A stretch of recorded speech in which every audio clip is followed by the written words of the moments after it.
going to get started. Thank you all for coming tonight. For those of you that don't know me, I'm Billy Furman. I'm the course director for the undergraduate architecture program, and I've been working with Phu directly on with a workshop. About 20 students that are here, and for those of you that don't know about the workshop, maybe Phu will say a couple words about it. But basically, it's called Giving Form to Formlessness, and it works directly in relationship to the research that Phu and MODU have been doing for the last couple of years. I'm excited because I don't have to talk tonight. I've been talking all day. It's been orientation day at UTS, so it's nice to be able to hand over the mic to a very close friend and colleague who I have known for many years, who I worked very closely with at Robert Rauschenberg Architects, and has since seen him grow and kind of develop his own practice and do amazing things. Just to give you a little bit of background into Phu and MODU. MODU is an interdisciplinary lead accredited architecture practice specializing in smart design that connects people and their environments. Based in New York City, MODU has completed projects in New York, Miami, Beijing, London, and Athens.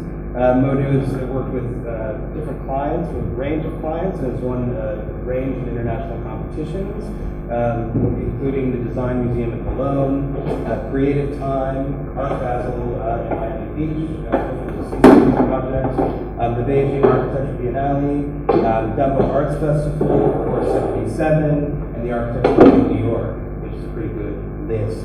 The practice was recently awarded a commendation for 21 for 21, an international award that recognizes architects who will lead the next generation of architecture in the 21st century. Pretty good list to be on. MODU conducts design research that intersects architecture and weather, and has received grants from the Rauschenberg Foundation, and that led to a show at Storefront for Art and Architecture, and the New York State Council for the Arts, which, if any of you know, is an incredibly difficult grant to actually get. Phu Hoang he leads MODU with his partner Rachely, who is not here. Phu received his degree in a Bachelor of Science from Georgia Institute of Technology and a Master of Architecture from Columbia University. He's worked at many leading architecture firms, including Michael Hopkins, and actually the Architects, where he was a director, and had his own practice Phu Hoang office before starting MODU. I'm very excited to have him here, so if you can join me.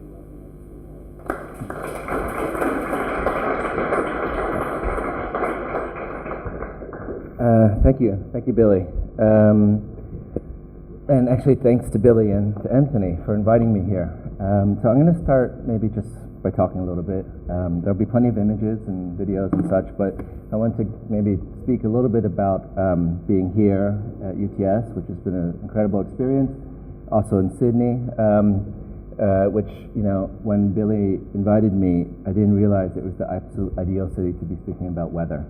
It's just a topic that I basically spend most of my time thinking about, but it's, as you know from outside, it's both hot, cold, humid, raining. It's the absolute perfect city to deal with this topic.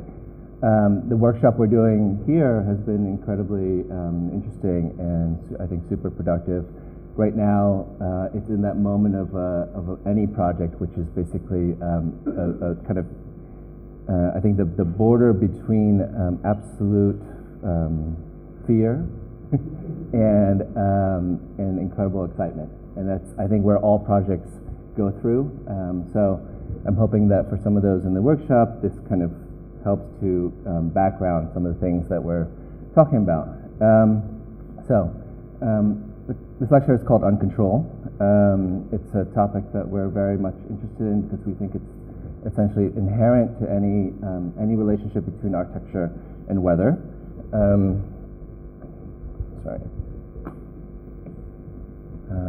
Okay.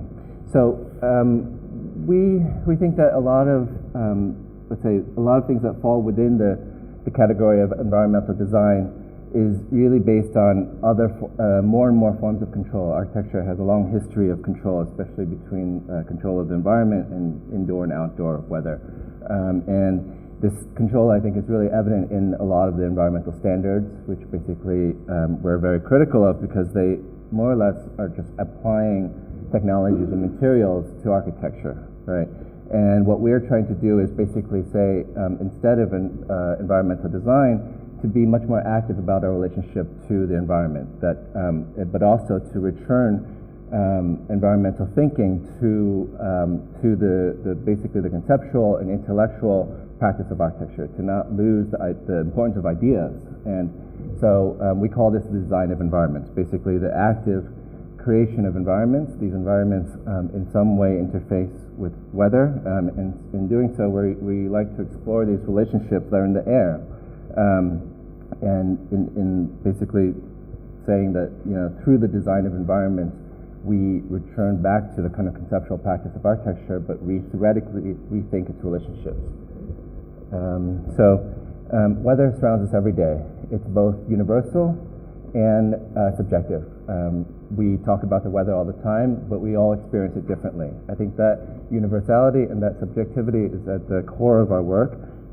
So, you know, changes in weather are measured or sensed through changes in temperature, humidity, wind speed, also thermodynamic, and electrostatic properties. These are all properties that we're constantly thinking about, we've worked with in different projects. What we're trying to do is make, in this relationship between weather and architecture, to somehow make architecture more permeable or more adaptive to the weather. And this kind of adaptability, I think, relies on two terms. One, which is control, and I mentioned it as control is really part of a kind of thinking about environmental design that we're trying to move beyond. And then the idea of uncontrol, which is that we're not saying that we want to totally release our abilities of architects and just kind of, you know, let weather into buildings. That's not the interest. The interest is in the idea that uncontrol is about the kind of the idea that there's multiple scenarios to any given design, and this kind of scenario-based thinking is how we introduce the uncontrollability, right? That everything that we design, we try to think about it in terms of multiple scenarios.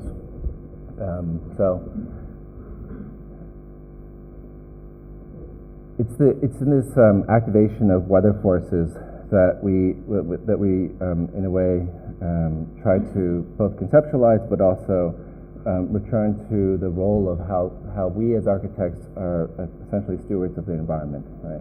And more than just applying technology or applying green surfaces, that we radically rethink how we relate to the environment. So at the end of the day, what we're talking about here is both uncontrollable weather and the unpredictability of architecture programs.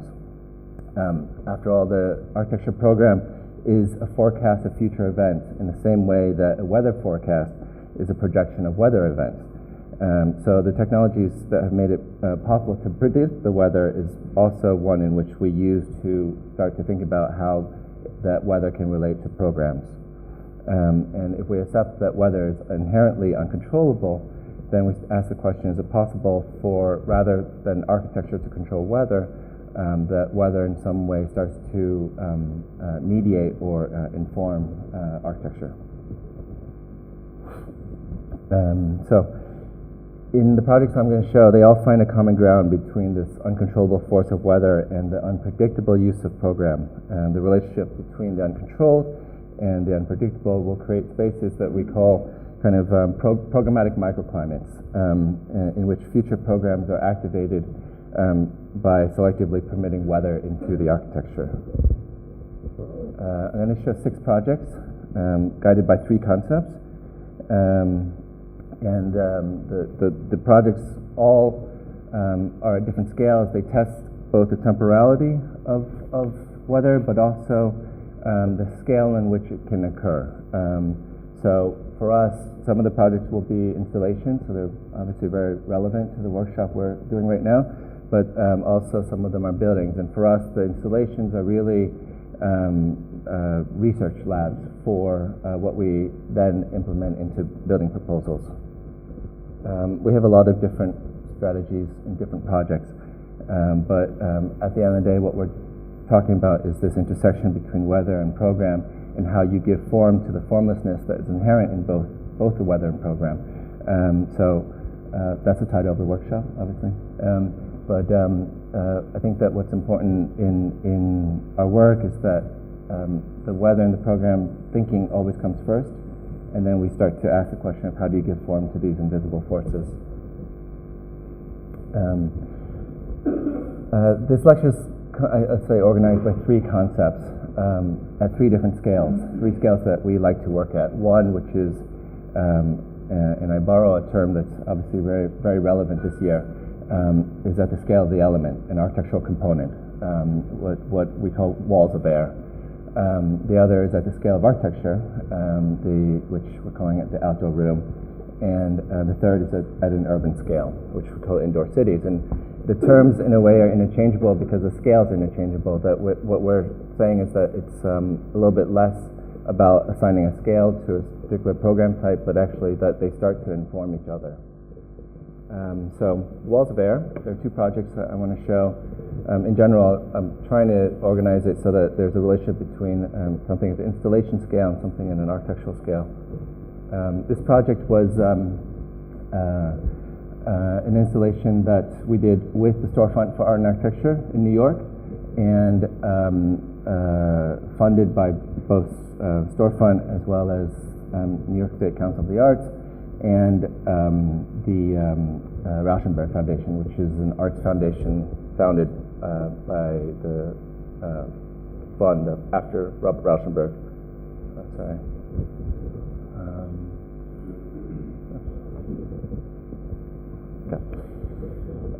In this project, we're looking at the topic of dust, and that dust is everywhere in the air. It's both immaterial as well as when it starts to accumulate, it becomes a material. And dust was extremely relevant. We had identified in our research, we'd done a kind of long research process, post-Hurricane Sandy, after the water receded, and everyone's paying attention to the water, but actually what was left was in the air. And there's, even now today, there's serious issues with mold and dust in the areas that were affected. And that we're looking at this idea that the new maps, the flood maps that were done after Hurricane Sandy, they, in a way, were a prediction of not only risk of water risk, but also risk created that would be in the air. And so these were some early diagrams that we were doing, which is basically trying to visualize this idea that those insurance maps are actually maps of risk of, or dust risk. And we learned when we went and did our research, in a lot of the research, we interviewed a lot of people. We really tried to speak to a lot of different agencies or businesses or different, let's say, actors in any scenario. One of the things that we learned was that a lot of the mitigation that happened after the hurricane was funded by NGOs, and insurance companies would go in and basically tell the homeowner that your home is still has contamination, or it's clear. And we asked them how did they test? Was there actual testing, some kind of measurement? And they basically told us, don't ask that question, right? And that was actually for us really interesting, because basically what it said was that this issue of formalizing that which is formless, giving something, trying to make something visual out of that which is invisible, was really just left up to the insurance company. So in a way, the project became a project about exposing the kind of loophole that insurance companies had, which is basically they just go in and they look around and they said, okay, it's clear, So a lot of the project was about how do you give form to that? How do you visualize it? This image is basically of the dust. What we had was a system which there's a kind of very special artificial dust which is iridescent, and we would release it and use static electricity to basically create giant drawings made out of dust and static electricity, which is as crazy as it sounds and as difficult as it sounds. So we had these walls which maybe I'll stand up. This element here was a robotic static electricity generator, and it basically was on a robotic system, and it would draw in the air, charging the surface of this paper wall with either positive or negative static electricity. And as the dust, which you kind of see right now, as it falls, it would basically get attracted to the wall. And the drawings would basically occur and accumulate over time. So we took a gallery room and we basically split it in half. We called one room the clean side, the other side the dirty room. The drawings that it was doing were basically drawings of the particles that were in the air after Hurricane Sandy in a lot of the contaminated zones. Basically, we were drawing either asbestos, gypsum, or silica as they came out of the air samples that we were getting. So this is the clean side of the room, which had bar gels, or bar gels, yeah, I think so. Basically, each one was an air sample taken from a contaminated area post-Hurricane Sandy, and what we were doing is we were getting samples of interior air and exterior air, indoor and outdoor air, and measuring the difference. Because one of the things we realized was that the city had basically just measured the outdoor air, and it's actually the indoor air that was the problem. Outdoor air after 2 weeks was totally clear, and the city said it's all good, you know. And having lived in New York for 15 years, it reminded me a lot of what happened after 9/11, where the city was saying that, you know, the air quality is fine. So we were trying to expose, in a way, or reveal what was the issue, which is the indoor air. This is one of the robotic static generators, and what you're seeing there is basically the dust. That circle comes from the generator. Basically, the dust is sticking to the wall. And these were the masks that we had everyone wearing. So as they came in, they got a mask. The mask had quotes on it, basically quotes that we took out of the newspapers that were basically newspapers after the hurricane. It was. I think some people realized that basically it was not really, I mean, all part of the performance was that whether or not the air was clear, and actually in the room it was clear, and that artificial dust that glows with the UV light is actually not harmful at all. But it was interesting to see who would wear it and who wouldn't. Actually, I realized there's a movie that didn't play. Oh, I didn't see it.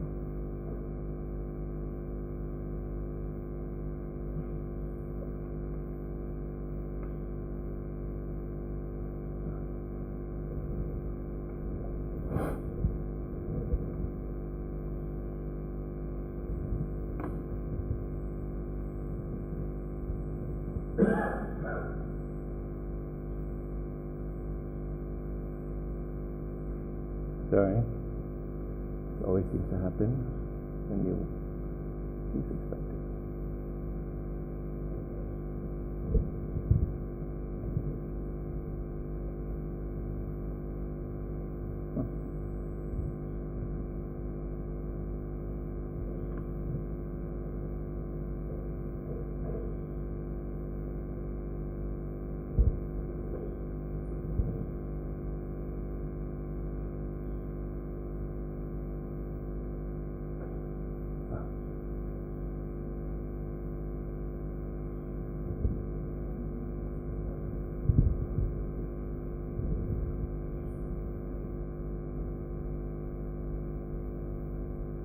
So as the exhibition went on, basically it started to assume almost a life of its own.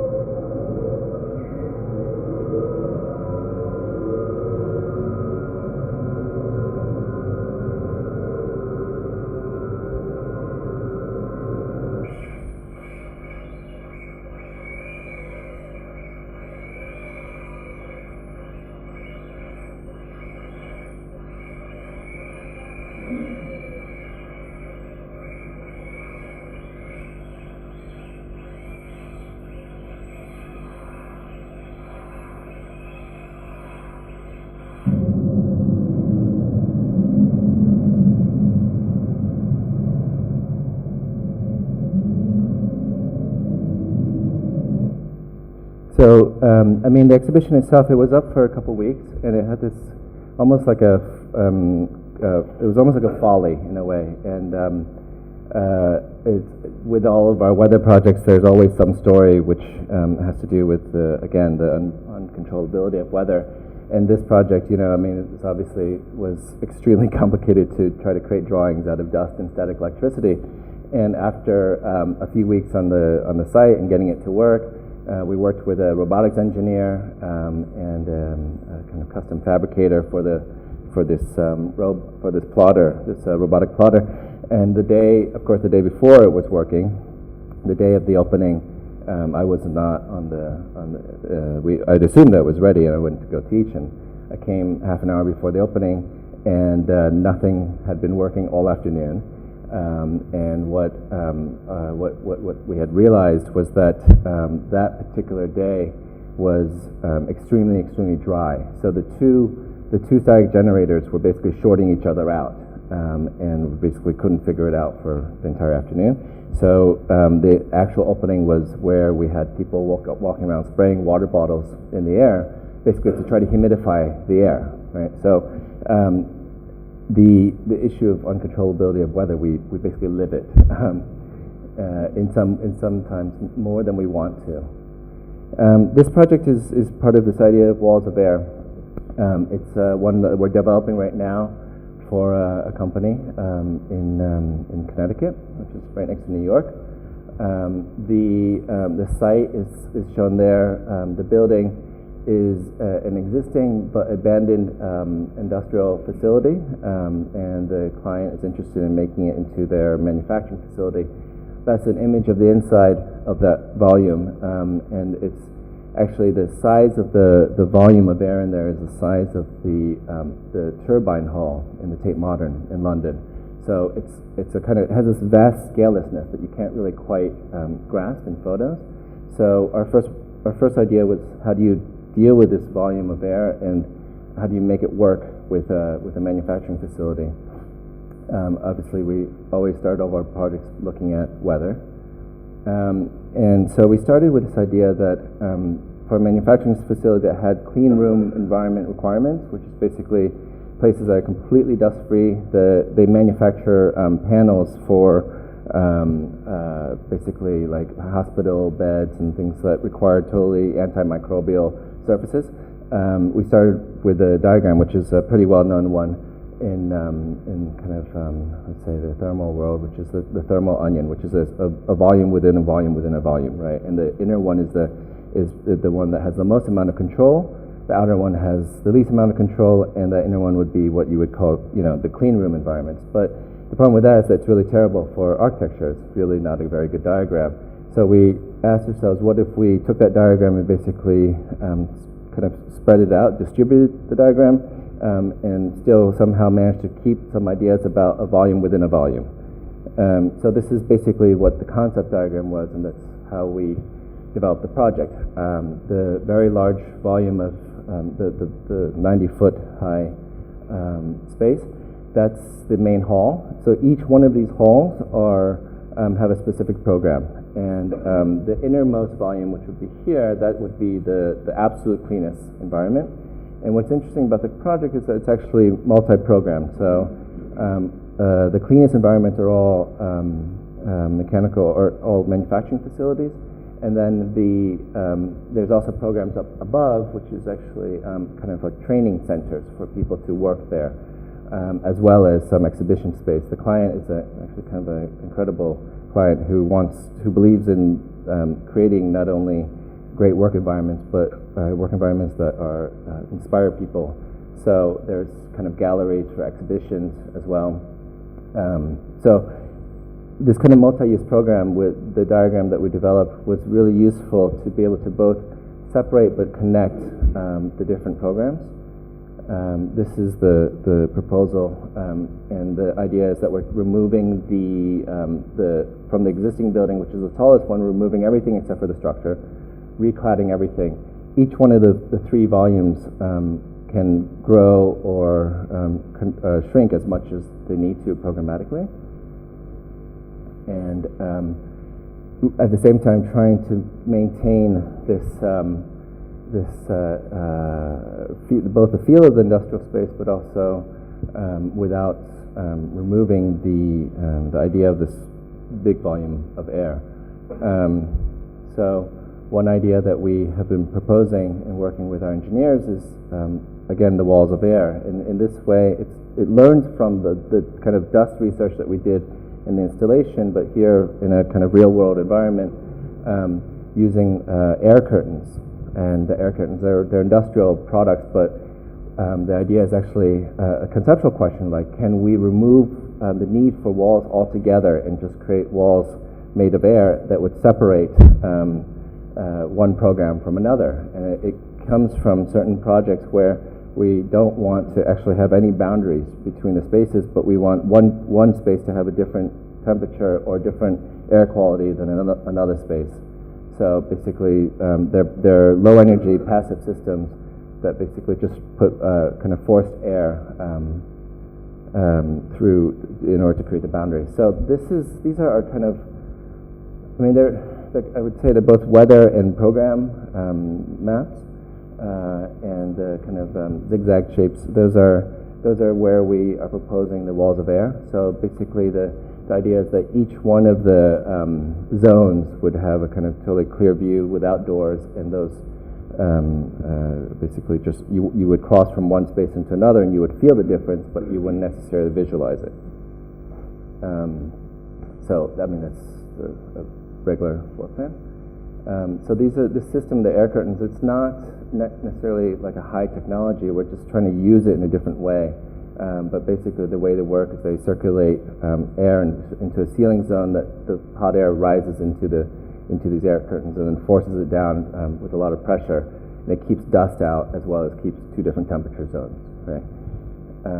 These are some of the analysis that we're doing in order to see whether it would work, and you can kind of see the amount of separation. The innermost box is a total clean room environment, so that's the same level as a hospital or of a research lab, and from there you get the different levels of air quality. I mean, our engineer says that it's working, so we like to believe them when they say it works. And this is the kind of current section as it is. So the outside of the building is made of polycarbonate panels, which you're kind of seeing in the top area, which actually both lets in a lot of light and absorbs a lot of the heat. And we are doing on the sides a lot of kind of perforated metal. So it's a very much an industrial building, but with a different expression and a different diagram. The idea of the walls out of air come from a competition that we actually did with Office Furman. The pool park, a lot of you probably know, was a recent competition for the Aquatic Center in Green Square. So I've been vicariously in Sydney before actually coming here. And the concept of the walls of air was to take this very large program of an aquatic center and to break it into a series of smaller buildings to scale it to the park. But each one of those buildings would have their own thermal requirements because they had to do with the pools. So pools of like the sauna would have a different air temperature than a recreation pool or the lap pool, for example. This was what the view is from the outside. I'm going to show the project kind of quickly, but just to show where the concept comes from, which is that the idea was, can you create within the very large volume of the main pool hall, can you subdivide it into different rooms, each one with their own temperature and air quality? And again, these are kind of weather maps that we draw. So the idea is that, within the large hall there would be a kind of invisible boundaries, these that would separate each one of the pools from another, so that you can have, rather than one large hall that has all the same air temperature, though the pool temperatures are different, we're trying to change the air temperature inside a pool area. So these are some of the engineering analysis that we did. basically showing how you can kind of subdivide the space. So you know it's a little bit different than the previous project, but basically the idea is like when you have a very large room, can you invisibly divide it into a series of smaller rooms, and basically just by using air. How am I doing on time? Good. Okay, so the concept of outdoor rooms is kind of obvious in a way. It's basically looking at that boundary between the interior and exterior, and what architecture can do to, in a way, release the control that happens at that boundary, and the control that often happens with envelopes. So a fair amount of our work uses ideas of envelopes, and again about this relationship between invisibility and visibility. This was a project that we did for the a pavilion in the Olympic Park in Beijing. So Beijing obviously is, if Sydney is the ideal city to come look at the benefits of good weather, Beijing is the ideal city to look at how bad weather can be. It's, you know, I mean, it's literally, I've never seen a city like this, and we were struck by this idea that a city literally can appear and disappear, because depending on the weather and on the air quality of that particular day, and it's very much related, you know, if there's wind, then the weather pushes the air out of the valley, that's Beijing. If there's no wind, it just kind of sits there, and basically you would have, you know, I mean, you wouldn't be able to see to the other side of that studio. And you know, a lot of our research has been in ideas of like the kind of futility of weather control, ideas of cloud seeding, silver iodide, all of the different methods that are used to try to control weather. So this idea of a city that appears and disappears we came up with this dual concept of what is the experience of the city in the room and the room in the city, and it depends.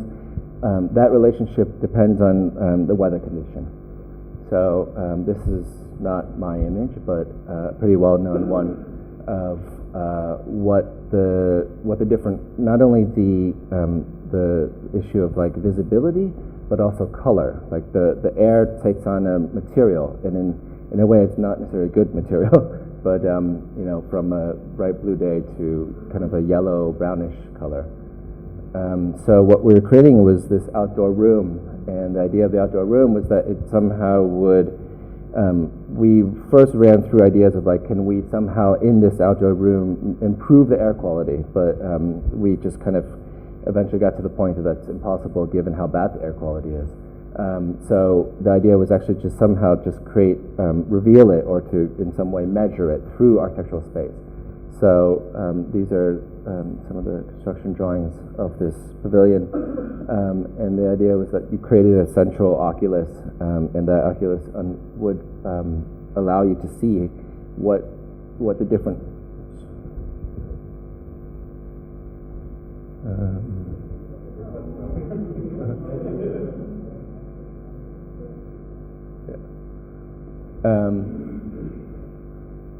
So part of this idea of visibility and invisibility, of course, for us when we went to photograph the project, the weather during the 2 or 3 weeks in which we were doing photography was absolutely beautiful, and kind of hard to prove the point when you have, you know, weather like this. But you kind of see what the general idea is architecturally, which is that there was a series of rings, and those rings were connected together, and we used a special kind of fabric which was both translucent and reflective. So, and the idea was that fabric took on the color. I mean, this is not nearly as bad as it gets, but it takes on the color of the air because it transmits as well as reflects the light.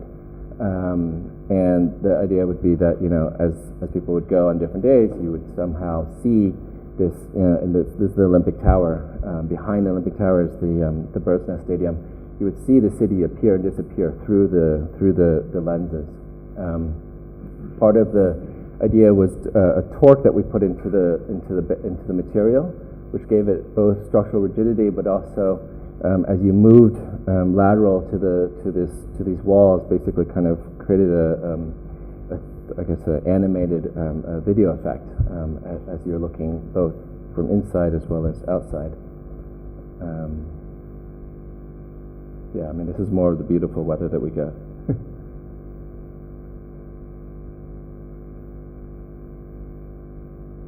And you can, this image is pretty good at seeing that it's both translucent as well as reflective. Like you can see in certain light conditions you would be able to see through the material. And again, a lot of the testing had to do with the fact that we were basically setting it up in between two seasons. We were entering winter, so a lot of the kind of torquing we had to adjust for as the temperature dropped, especially at nighttime. So this idea of an outdoor room, something that's both partially inside and partially outside, is something that we explored for a while.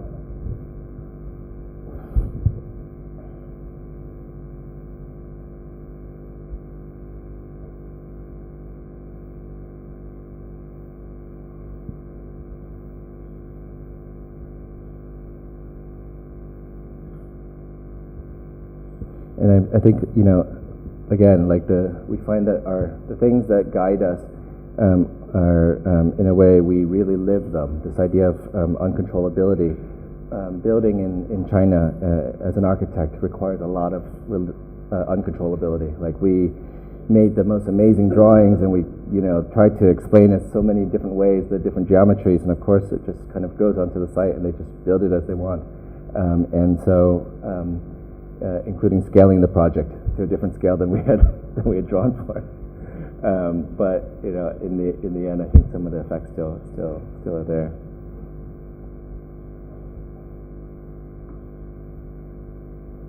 And a project at the architectural scale of outdoor rooms is this other project that we're doing. We're still developing. It's on hold right now, but it's also in China. And it's a kind of training and vocational center, and we basically it's a vocational center or training center about the environment. So what we had created was a series of courtyards, basically larger open courtyards, and then a series of private courtyards. And the idea is that can we, from outside to inside, basically use the weather as a way to create a series of semi-exterior to semi-interior spaces. The courtyards are outside of wherever we have classrooms or meeting rooms, so that courtyard is basically kind of controlled through the roof system, and the idea is that, you know, that it would be controlled depending on program, and some programs just don't. We recognize that you can't have a fully breathing building, so it's really just the larger group rooms, the classrooms, that we can let the weather in. And we actually, in this project, use the hallway, the corridor, as a way to evacuate the air, to create the cross ventilation. So that programmatically there would be different zones, and each one of those zones can control the weather differently. This is a diagram of one of the courtyards, and basically it's a kind of hot desert climate. So a lot of the kind of design has to do with controlling the amount of light that comes in, as well as allowing the air to move through. So there's actually very little light that comes into the courtyards, but trying to maximize the air.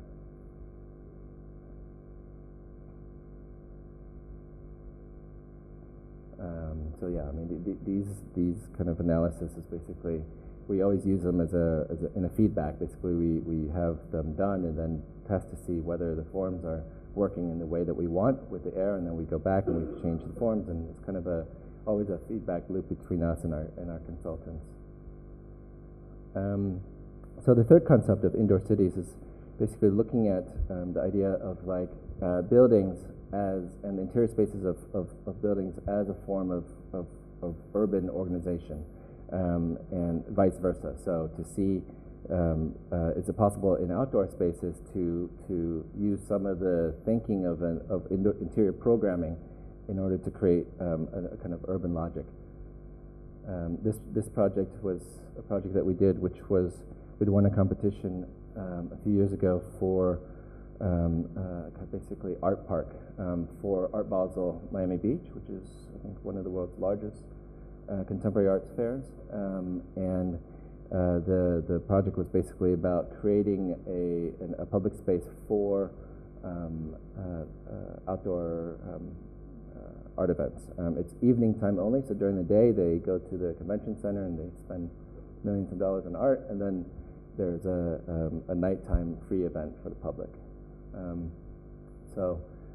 The project began by, again, looking at issues of weather, and anytime you build in Miami, which is part of a region called the Dade County, it's the strictest hurricane code in the country, because basically it's the southern tip of Florida where they get the most amount of hurricanes.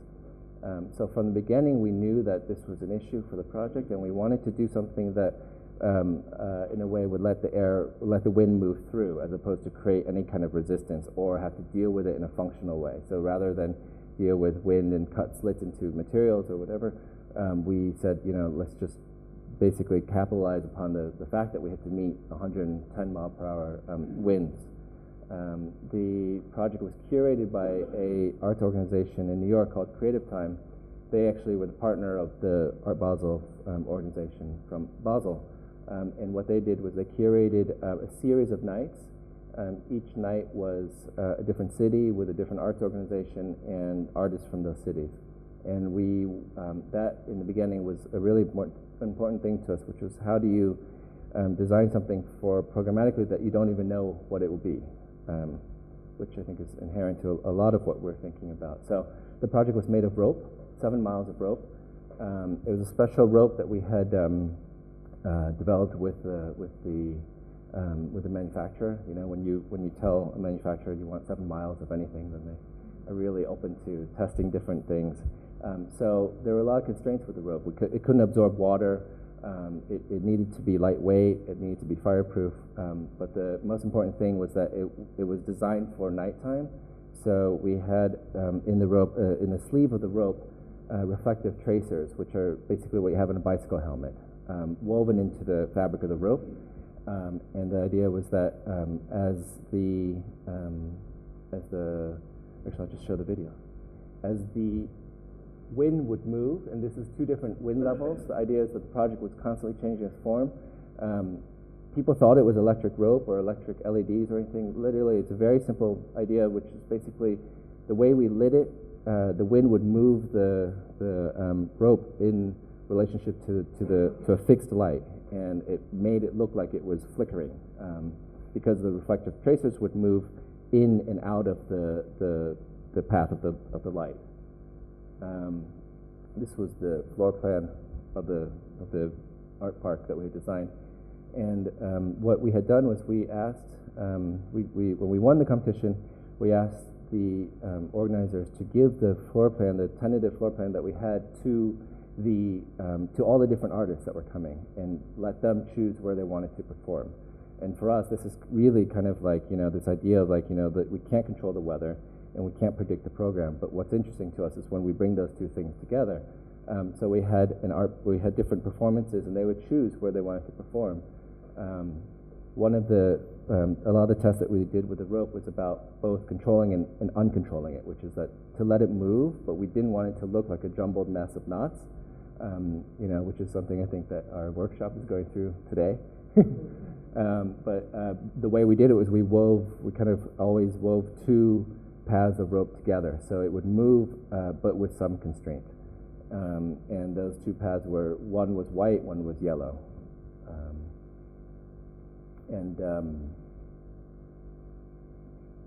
We actually, this is a project that we used parametric software for, which we use on some projects depending on its use. But it was actually kind of amazing that we were streaming the data of all the lengths of rope, and the fabricators were able to read it, and it actually was.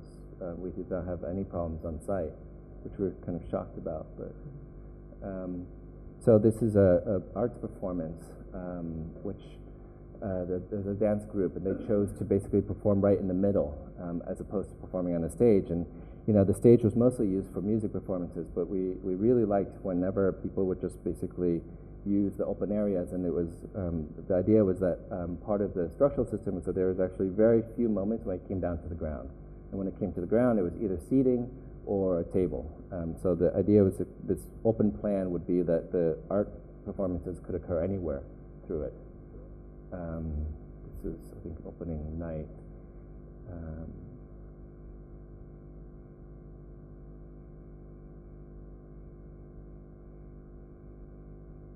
So with all of our installation projects, we always think about the issue of materials, because these events, they go on and they use a huge amount of materials, and we always want to know what happens afterwards. So we always design for it in a way, what we call the afterlife of the project. And this one is one of our favorites because we basically, from very early on, we had contacted the Department of Environmental Protection in Florida and offered them the concrete footings. There were 20 of them or so, as well as the steel that came out of them. And they used them to make an artificial reef off the coast of Florida. And basically, so when we designed when we specified the concrete was specified not only in terms of what surface we wanted architecturally, but what surface was best for the coral to grow. So it's actually what we've always, even now to this day, we call them our favorite clients, especially that little guy there. And we get photos every year of the growth of this artificial reef, which is like incredibly satisfying. And one day I plan to learn how to scuba so I can go visit the project again. But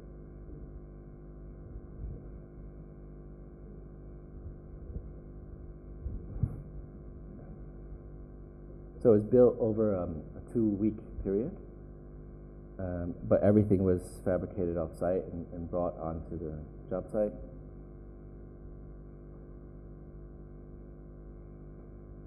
And again, as it always happens, the really extreme winds happen during the construction period, and then during the actual events themselves, it was more like a kind of gentle swaying.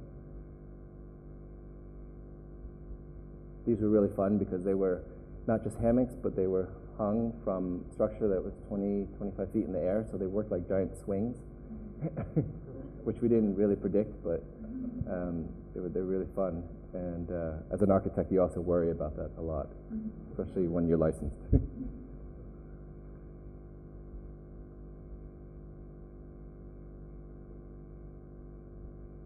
The DJs always seem to like to be under the biggest volume.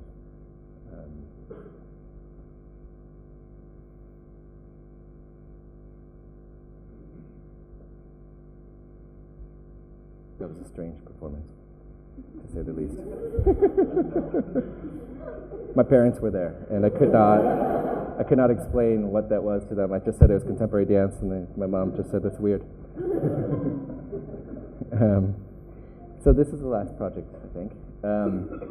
It's another installation we're doing. This one we won last year. It's going up this spring. We're developing it right now, kind of finalizing the design of it. And the project is to create, the commission was to create a space that basically a kind of pavilion to create shade for the National Design Museum in Israel. So it's a place obviously that needs a lot of shade. It's extremely hot. This was the preliminary weather research, and what we found was that the shade is consistent, or the sun is very consistent in the time in which it's up, which will be all through the summer into the fall, actually opening in late spring and then through the summer into the fall. Sun doesn't change much during that time in Israel, but what changes is the wind. So these are the wind roses. And so the idea about creating shade, we asked ourselves, typically shade is, as you know, is made from a static object as the sun moves around it. So we asked, what happens if the actual object is moving, and what if the shade is not singular, but actually totally like particles, and there's thousands of shades. So the idea was to not only create this kind of space of shade, but also to design furniture that would move with the shade as the shade is moving around. So we, in Israel, Israel is highly advanced in agricultural technologies. So we used greenhouse structures, not only for their economy, but also for the kind of, basically for their structural systems. And we're hanging from a flat ceiling in which we put 25,000 white plastic balls made from recycled water bottles. And the balls are just, I mean, there's a detail we're working on right now, so I don't totally know how it's going to work, but basically the idea is the balls move freely on this very, very flat surface and cast a kind of changing shade on the ground. So depending on the wind condition, the shade, we would have a certain amount of balls so that it's not totally too tight, and basically the balls move around and move on this surface, and the people using the pavilion below would move the different tables and chairs, and we have different ideas for like a outdoor library as the shade is moving. So moving from one side to the other.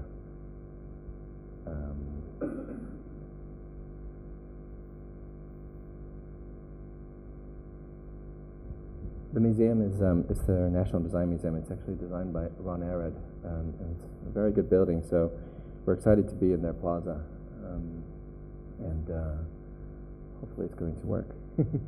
I think we're at the same point in this project as everyone in the workshop is with theirs, which is basically a lot of testing and a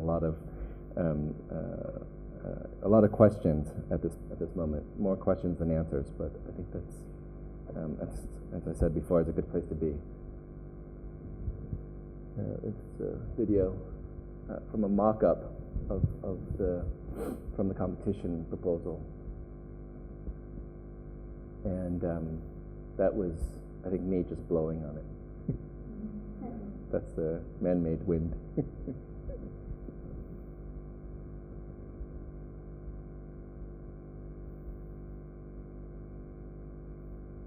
So the original idea of plastic, a kind of clear plastic sheet, has been replaced with a mesh because of issues of water and dirt and everything.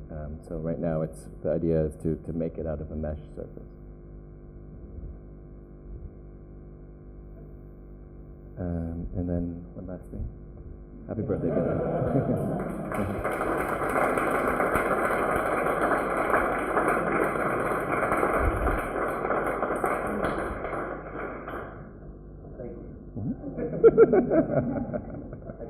They're all clapping for your birthday.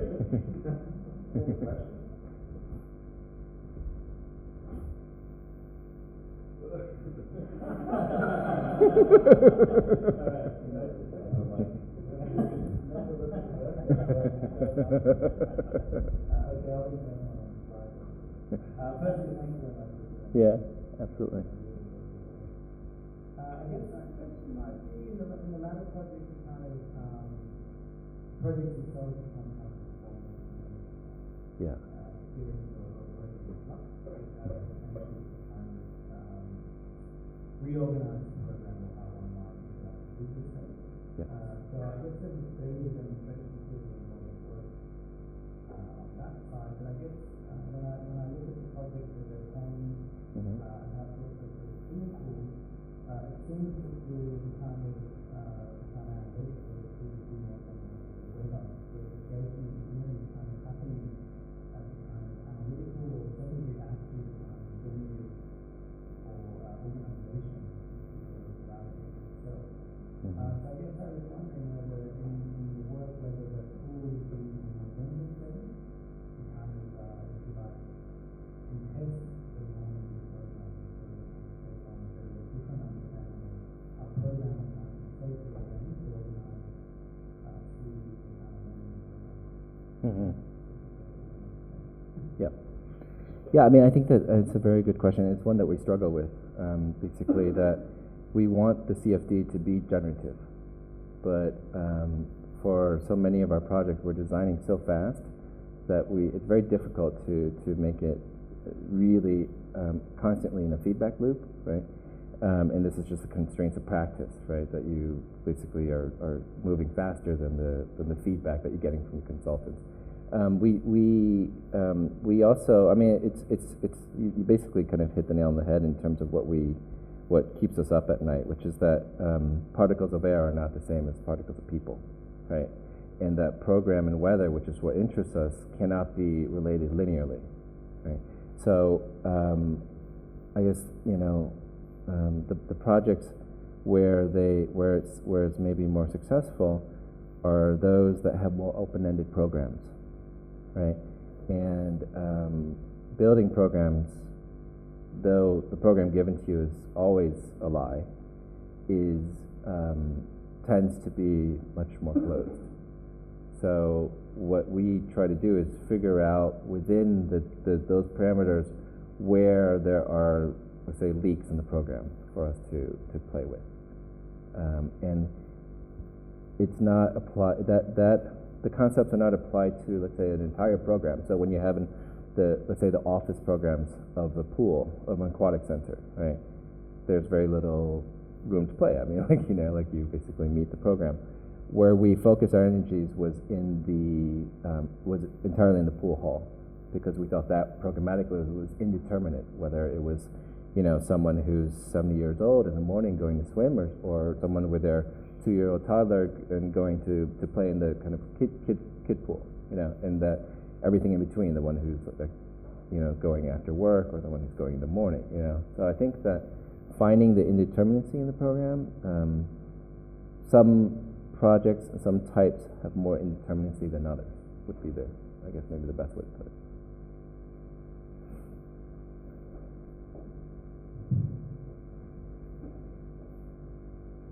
Thanks, Robert. I really love the presentation. I was wondering, with the work that you're doing, was there a lot of traditional typologies that deal with climatic conditions, particularly in our great context, because of the way that Queensland itself is quite denoted by the use of water as conditions say. And one of the very direct reasons we shut down open up based on what the community like. Are those kinds of, I mean, in that's Australian version, in Southeast Asian versions, and even American versions, shotgun houses where you put a shotgun front door, hit the back door, and actually they're great at letting the air flow right through clearing out that dead area on a hot day. Yeah. Have those kinds of typologies, I mean, I'm presuming you're aware of them and they're sort of influential in some way. Yeah. When you're thinking about them, how are they being up against your much lighter work? Are they resonating in kind of ways to work in those things? I think they inform the architectural scale more than the public pavilions and outdoor installations. I mean, I think that it's in there. We just we're always careful not to be overly nostalgic about the vernacular, but actually to take the vernacular and make it in some way, you know, to transform it in some way. So I think the project Uplift uses a lot of ideas of courtyards, but it's like different relationships. They're nested courtyards versus a kind of hole in the middle of a building, you know, or they're distributed versus singular. But it is, I think, very important in any kind of work about the environment. When I've taught in the past different building envelope seminars, I always ask the students to research a climate in terms of vernacular examples as well as contemporary, because a lot of what's happening now is learned from the vernacular, and it's, in a way, often the vernacular is more successful.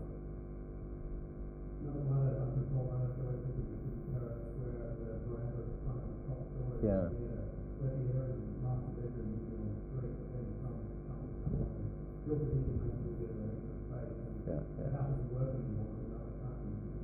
Yep. Yeah. Yeah, that's the program. The program coming in.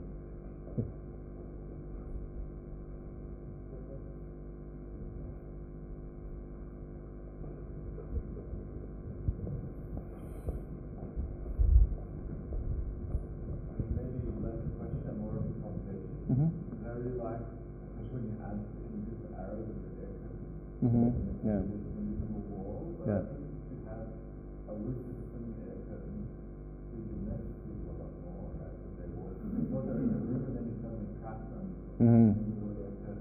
Yeah. Yeah.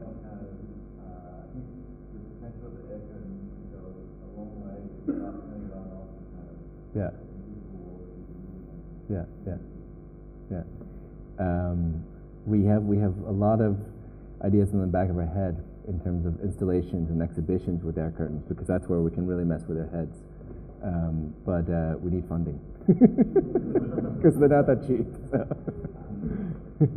But yeah, absolutely. I think that there's a lot of potential in them because they are. I mean, they take energy, but it's not a cooling system basically. But we're really interested in this idea, like how can you basically create boundaries without anyone ever seeing it but feeling it, right? And one idea is to kind of reenact the classic 9-square grid problem, but with air curtains.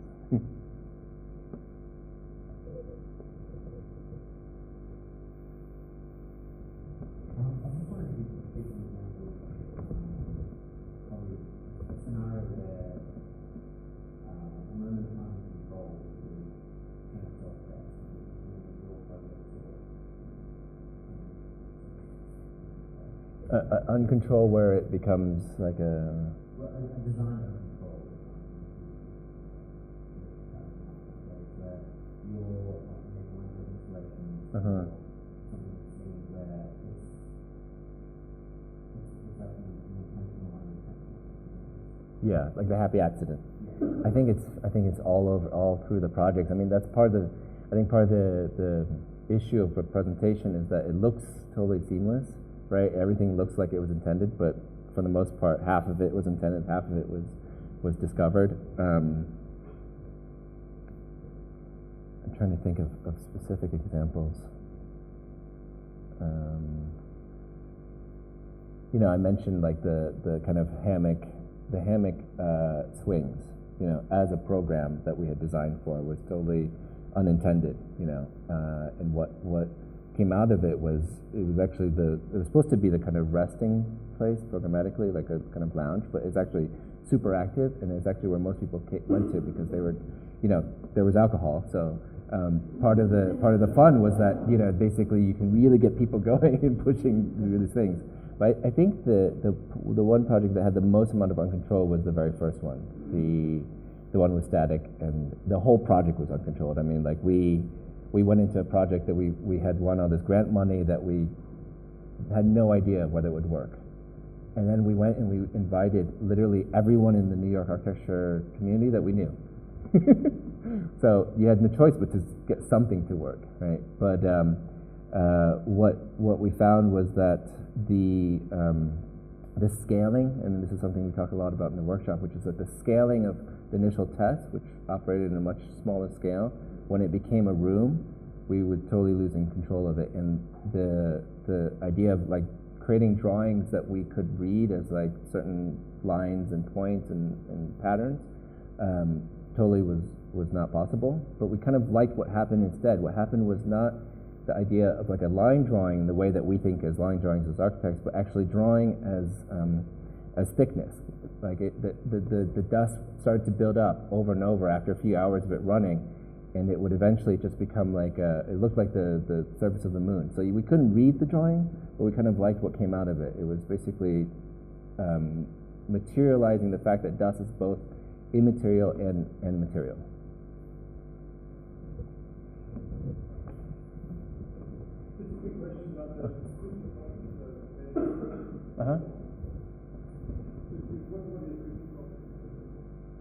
It depends on the product. You have experienced them when you walk into supermarkets, probably, and those are they're probably like, I would say, the medium level of acoustics, but they create a kind of white noise as well, which we're interested in as well. The industrial ones tend to be louder, but the idea that you can almost create acoustic isolation zones by the white noise effect of the ones that are quieter, I think is part of the interest for us.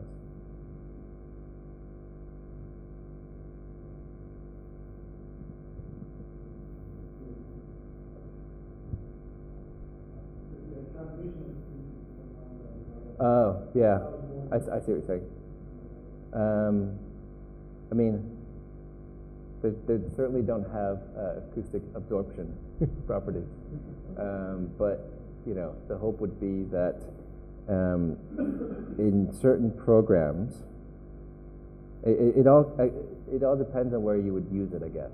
You know, like I think that in the industrial manufacturing facility, it matters less because you know that's a 100,000 square foot building, so and it's going to be really loud anyhow. Have a lot of equipment and people talking and yelling, and you know.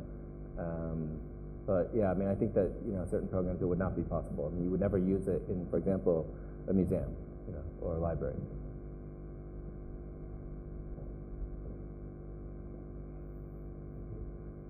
In regards to invisible boundaries, I was wondering, I know it became a more clear issue in outside books, but then if you have no shoe in the accurate, would you consider changing temperatures of tiles into certain patterns to certain boundaries? We actually think of that as invisible boundaries. Yeah, I think that thermal is definitely a one of the. I mean, temperature is one of the maybe the most recognized form of an invisible boundary, right? And that it's a sense that we all have, the sense of heat. We basically on any project we kind of look at the site, we see what the weather is locally, we look at kind of vernacular situations, and we test to see what air property makes sense, right? So sometimes heat makes sense, but for example, the project in Israel, it didn't make any sense because it never changed. It was just always hot, right? And that's how we fell upon the idea of wind, which changed, right? So we're always looking for that which is changing, sometimes in our control and sometimes not. Do you see a sort of agenda emerging through the series of work that we've done that starts to become, let's say, maybe an opportunity within these different systems to kind of create different social relationships or I mean, it seems like, let's just say, through the series of the project, I saw different interesting sort of provocative agendas. Some that were about politics of understanding climate in New York, one that was about environmental reuse of materials. But I'm also wondering, just within the realm of architecture and relationships that the building creates cities, the building allows. So, because let's say some of these devices, maybe, I don't know if this is true or not, but let's say we could argue that it's more environmentally sustainable not to use the air curtain. Cheaper, that kind of cheaper and renewable materials to do that. So that's the part I feel like it would be interesting to hear you articulate more what new opportunities potentially that Yeah, I mean, I think that there's probably two agendas. One, which is an agenda towards the environment, which we believe more in the idea of resilience than sustainability. In fact, that sustainability somehow believes in the fact that we can kind of return back to what it was before, I think. And resilience says that that's not necessarily possible, but what we can do is somehow make permeable to the extremes of weather in order to try to mitigate the kind of worst effects of it, right? The air curtains are actually, depending on the program, can be very environmentally fiscal, let's say, right? Which is that if you can create different temperature zones, which is what the project is. Like each program had a different temperature and a different humidity requirement, without losing the air through doors, right? There's less loss, right? So then the mechanical systems work less, and what you're doing is you're using basically a kind of high pressure fan, right? So obviously it's about scaling ambitions. I think that doesn't necessarily work for all programs, and maybe in the pool aquatic center would have worked less well, but yeah, I guess I'm partially following Matt's question about. I shared the same question, which is how can the budget become more formally generated at the scale of the building, at the scale of the city, potentially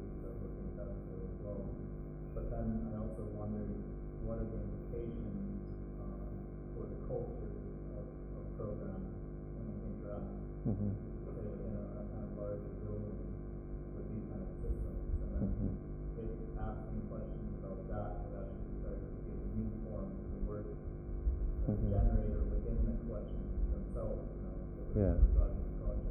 Yeah. Because I can say I've seen some really interesting projects that actually grow structures within certain environments, and therefore you understand that those structures are actually responding quite specifically to the environment. And continue to see kind of there's structures that take 10 years to complete, practical.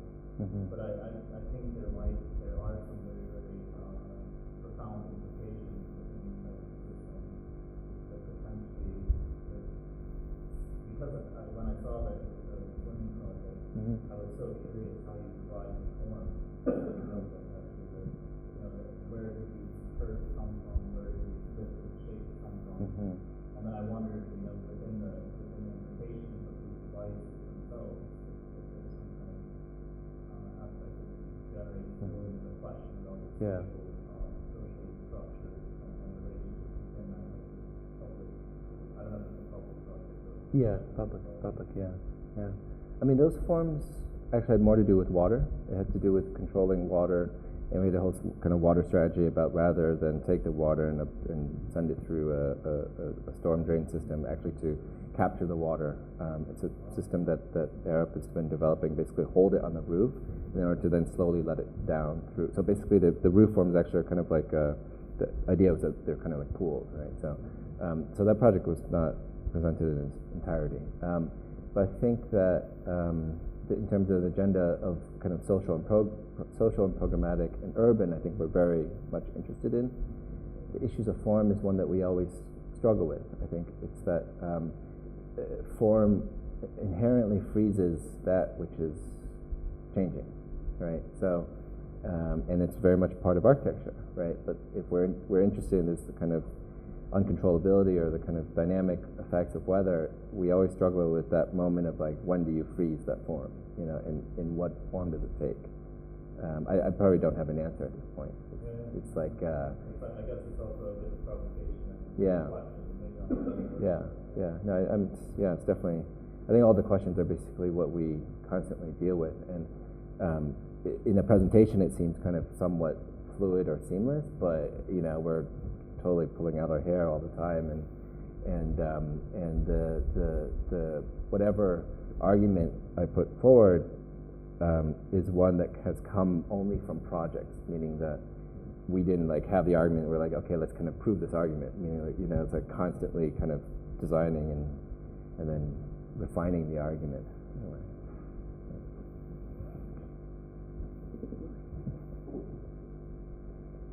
So one more quick one on top of the form. So your outdoor in Beijing is to give us a bit of insight kind of how that form is generated. I know it's like organic things and that as you collect them, it's not a constant battle, isn't it?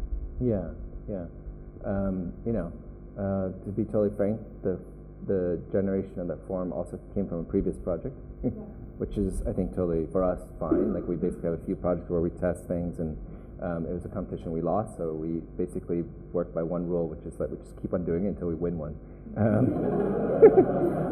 Which, we have a lot of projects that we're still testing, obviously. But, I mean, we're in that, I think that in the title, this idea of like a room, right, and it's as a kind of orthogonal volume of air, and then the kind of more organic, it's a very simple loft operation. But I think that's maybe part of like the idea of it formally, which is like moving from the idea of air as a volume to the idea of air somehow fluid and in motion. Okay.